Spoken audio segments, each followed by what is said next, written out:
Professor Nageshwar sir గారు Pawan Kalyan sir గారికి బహిరంగ క్షమాపణ చెప్పాలి అంటున్న ఈ అక్క మాటలు ఒక్కసారి వినండి, తర్వాత మనం మాట్లాడుకుందాం. నాగేశ్వర్ గారు ఒక విశ్లేషకుల ముసుగులో ఉండి పవన్ కళ్యాణ్ గారి మీద ఇలాంటి నిందలు వేయడం అనేది నిజంగానే క్షమించదగ్గటువంటి విషయం కాదు. ప్రొఫెసర్ నాగేశ్వర్ గారు మేము ఒకటి అడుగుతున్నాం, అయితే మీరు ఆధారాలు చూపించండి, లేదంటే ఏ మీడియా ముఖంగా అయితే మా అధ్యక్షుల గారి మీద, అలాగే బీజేపీ పార్టీ మీద, అలాగే అమిత్ షా గారి మీద, అలాగే నాదెళ్ల మనోహర్ గారి మీద బురద జల్లారు, అదే మీడియా ముఖంగా మీరు వీళ్ళందరినీ క్షమాపణ అడగాలని చెప్పేసి మేము కోరుకుంటున్నాం. అక్క నమస్తే అక్క, వ్యాఖ్యలు చేసిన దానికే ఇది క్షమించరాని నేరము, మీరు క్షమాపణ చెప్పాలి అంటున్నారు కదక్క. అలాంటిది 30,000 మంది అమ్మాయిలు మిస్ అయిపోయారు, నాకు మేఘా వర్గాలు అదేదో మేఘా వర్గాలు చెప్పాయి అని చెప్పారు కదక్క.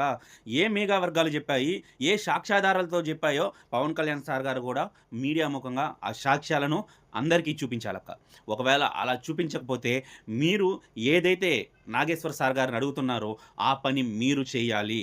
ఎందుకంటే వ్యాఖ్యలు చేయడమే తప్పంటే అలాంటిది 30,000 మంది అమ్మాయిలు మిస్ అయిపోయారని చెప్పి ఒక మహిళలకే భయభ్రాంతులు చేశారక్క ఆ రోజు. కాబట్టి ఖచ్చితంగా మీరు సాక్ష్యాధారాలతో నిరూపించాలి.